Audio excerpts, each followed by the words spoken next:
Il y a quelques semaines, un matin, je me suis réveillé avec une idée qui pourrait grandement me simplifier la vie, mais aussi celle de tous les youtubeurs du monde. C'est une sorte de petit hack qui permettrait à tous les vidéastes de la plateforme d'économiser un temps et une énergie bien précieuse. Bonjour à toutes et à tous, je m'appelle Benjamin Code, je suis développeur youtubeur, et dans cette vidéo, je vais vous parler de l'extension Chrome dont j'ai réalisé le tout premier prototype récemment et qui a ensuite été peaufiné et terminé par des développeurs de ma communauté parce que oui, c'est la première fois que je faisais un projet open source. Et sans déconner, l'open source, c'est tout simplement fantastique. Ça a permis de créer une extension carrément trop cool dont je vais vous parler dans cette vidéo. La problématique. Sur YouTube, tous les créateurs vous le diront, une des choses les plus importantes que vous devez avoir si vous voulez percer, c'est une perceuse. C'est un bon titre et une bonne thumbnail pour votre vidéo. Parce que, aussi bien que puisse être votre vidéo, si votre titre et votre thumbnail puent la merde, vous ne serez jamais vu par quiconque. YouTube ne fera absolument pas tourner votre vidéo vu qu'elle aura un taux d'ouverture quasiment minable. C'est pour cette raison que tous les youtubeurs, avant de sortir une vidéo, ont fait tous cette petite gymnastique un peu chiante et qu'on va essayer d'améliorer justement avec cette extension.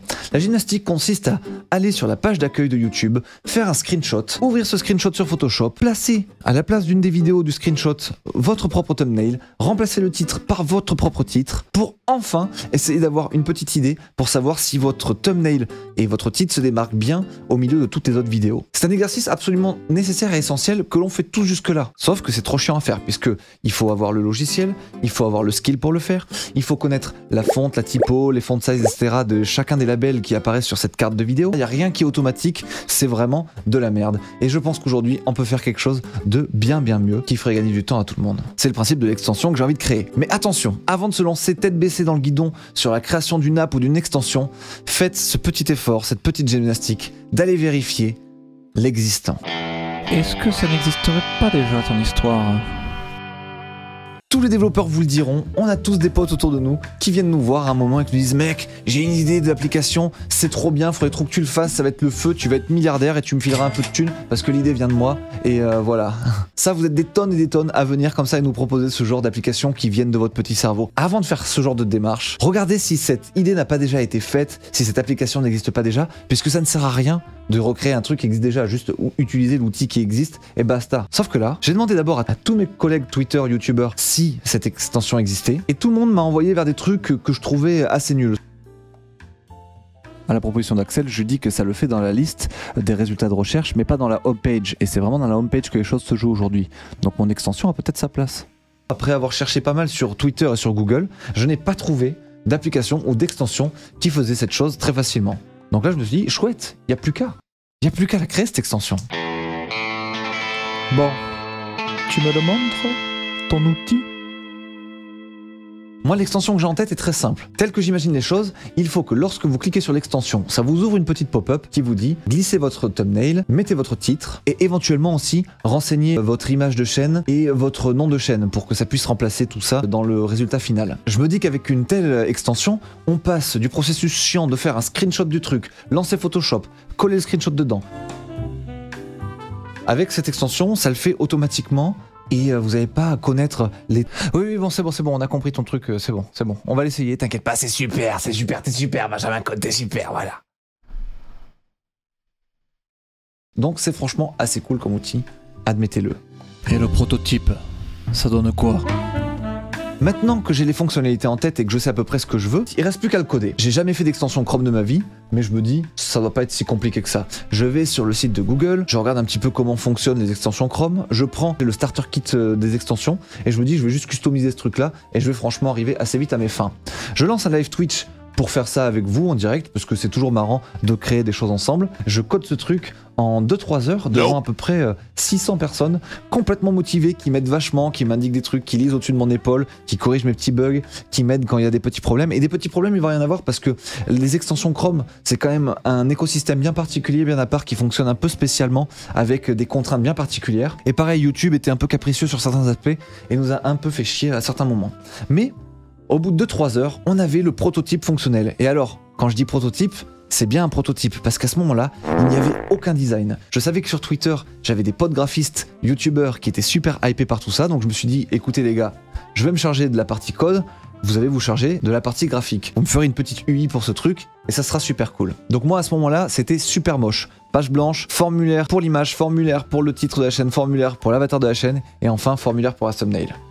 Dégueulasse. Dégueulasse, mais fonctionnellement complètement stylé et exactement ce qu'on voulait. C'est-à-dire qu'à ce moment-là, moi déjà, je peux commencer à utiliser cet outil, même s'il est super moche. Je publie ce premier prototype sur mon Twitter, les gens voient cette petite vidéo, ils comprennent le délire et ils trouvent ça trop cool. Et donc du coup, je commence à avoir une ribambelle de designers et de graphistes en tout genre qui m'envoient des prototypes, qui m'envoient des essais de design.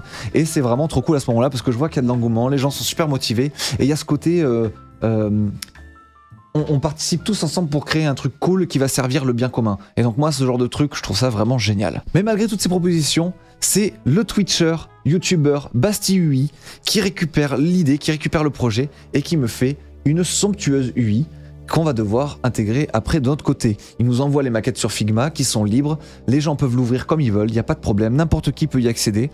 Et moi, le projet est open source, donc aussi n'importe qui a accès au code et n'importe qui peut faire ce qu'il veut. C'est fabuleux et là la magie de l'open source prend tout à fait place. Je n'ai pas codé le design. Ce sont les gens qui me suivent sur Twitter qui se sont chargés d'intégrer tout ça.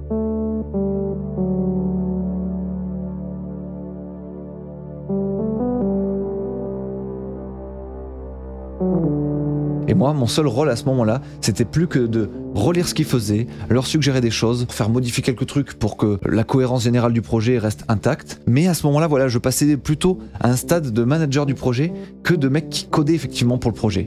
Mais ça a été trop cool parce que en soi, je pense que c'est le problème des développeurs. On a toujours du mal à finir nos propres projets et donc du coup, ça se trouve, j'aurais jamais fini ce truc-là, je l'aurais laissé crever et on n'aurait jamais vu cette application voir le jour. Là, grâce à l'open source, il y a eu une dizaine de contributeurs, de gens qui sont venus coder des trucs, qui ont fait des features, qui ont réglé des bugs, qui ont réglé des trucs très très tricky. Et tous ensemble, on a réussi à faire ce produit fini que j'ai fini par uploader sur le Chrome Store et que maintenant tout le monde peut télécharger et utiliser si vous utilisez Chrome. C'est pas fabuleux tout ça, cette espèce d'énergie commune, cette énergie générale pour fabriquer des choses tout ensemble? Franchement, ça m'a rendu fou. L'open source, méga stylé, j'ai trop kiffé cette expérience. Basti UI, merci pour ce design qui était vraiment très chouette. Merci d'avoir fait des petites retouches à droite à gauche quand il y avait besoin. Et merci à tous les autres graphistes, et merci à tous les développeurs qui ont contribué. C'était un projet trop chouette. Et je suis hyper content aujourd'hui de le mettre à disposition de tous. Et il y a déjà des gens, des collègues youtubeurs, des collègues sur Twitter qui l'utilisent et qui le trouvent trop cool. Donc ça me fait plaisir à chaque fois. Moi encore une fois, ça va rien me rapporter cette histoire parce que c'est un truc libre et c'est une extension gratuite. Donc c'est pas vraiment là pour me faire des thunes ou quoi que ce soit, mais c'est juste pour que tout le monde puisse utiliser un outil chouette fait avec le cœur, par le cœur, pour le cœur. Merci à tous d'avoir regardé cette vidéo, j'espère que ça vous a plu. Je vous dis à très bientôt, c'était Benjamin Code. Ciao.